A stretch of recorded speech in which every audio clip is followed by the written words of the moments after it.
I'm not ashamed to own my Lord, nor to defend his cause. Maintain the honors of his word, the glory of his cross. Hello, I'm James Brown, and on behalf of the Eastern Church of Christ located in Toronto, Canada, I'd like to welcome you to Tuesday's edition of Walking Through the Bible, a podcast where we seek to study the Bible and the Bible alone. Please stick around afterwards for information on how you can contact us. But for now, if you have a Bible with you, please turn to the book of Genesis, and we'll turn you over to Jeremy Dieselkamp for our study of the day. Thank you, James, and welcome to all of our viewers. This is the 73rd lesson in our study of Genesis. Yesterday we covered Genesis chapter 23, verses 1 to 9, discussing the death of Sarah. If you missed that episode and would like to watch it, you can find it and all of our other podcasts on our website at www.eastonchurch.org. You can also find them on our YouTube channel at www.youtube.com/EastEndChurchOfChrist under the Walking Through the Bible Genesis playlist. Today we're going to begin with Genesis 23 verse 10 and read through verse 20. The text that you'll see on the screen is from the English Standard Version, but you're welcome to follow along with any version that you have.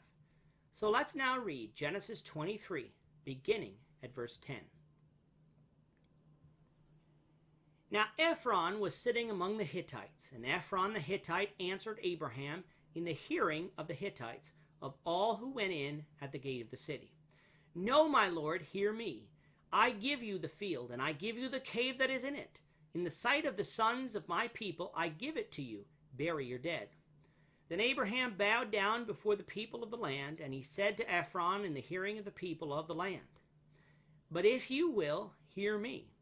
I give the price of the field. Accept it from me, that I may bury my dead there.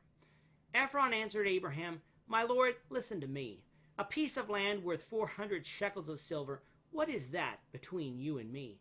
Bury your dead. Abraham listened to Ephron, and Abraham weighed out for Ephron the silver that he had named in the hearing of the Hittites, 400 shekels of silver, according to the weights current among the merchants. So the field of Ephron in Machpelah, which was to the east of Mamre, the field with the cave that was in it, and all the trees that were in the field, throughout its whole area, was made over to Abraham as a possession in the presence of the Hittites before all who went in at the gate of the city. After this, Abraham buried Sarah his wife in the cave of the field of Machpelah, east of Mamre, that is Hebron, in the land of Canaan. The field and the cave that is in it were made over to Abraham as a property for a burying place by the Hittites. In yesterday's episode, we discussed the death of Sarah.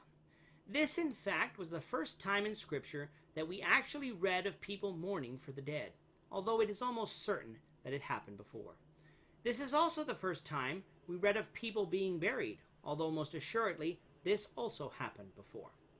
Since Abraham was a sojourner, he did not own any land where he could bury his dead. He therefore asked the Hittites, or the sons of Heth, if he could purchase a piece of land that he could use as a burying place. They agreed, and also agreed he could not only have a piece of land, but a very choice tomb, because they regarded Abraham as a prince of God. Abraham asked for the field of Ephron, which contained the cave of Machpelah. In today's reading, we find that Ephron was willing to give Abraham this as a gift, but Abraham didn't want this as a gift. You might ask why. Well, first of all, tombs and land were valuable, and Abraham wasn't poor, so it was only proper for him to pay for the possession. But second, gifts, even though the gift giver may not renege, that doesn't mean that someone after that might not try and come to take the gift back. So by purchasing the cave, Abraham ensured that the cave was in fact owned by him and not going to be disputed. Ephron told Abraham that the piece of land was worth 400 shekels of silver, to which Abraham measured out the weight of and paid to Ephron. This is the first time we read of the shekel in Scripture, a form of currency. In this passage, it appears that the shekel is a weight, not a coin. Therefore, a shekel of something would have a certain weight and not be a number of coin pieces. In terms of 2018 currency, 400 shekels would be worth about 115 US dollars, or about 140 Canadian dollars. That doesn't sound like a lot in terms of what land sells for today, but that was in fact a very valuable piece of land, for not only did it come with the cave, it came with the field that surrounded it and all the trees in the field. This was the first possession of Abraham in the land that would eventually be owned by his descendants. Having purchased the cave, he buried Sarah, the mother of the Israelites, there. This cave, however, wouldn't just be a burial place for Sarah. We're going to find it mentioned in other places as well.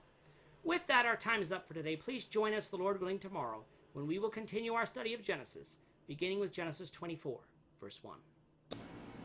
Thank you, Jeremy. And to our viewers, we also thank you for watching. Don't forget to subscribe to our YouTube channel by clicking on the subscribe button below. Should you have any questions or comments, please leave a comment below or email us at answerintheword@gmail.com. We'll try to respond to you as quickly as we can. We hope you'll join us, the Lord willing, tomorrow when we'll be continuing our study of the book of Genesis. Goodbye for now and have a great day. I'm not ashamed to own my Lord.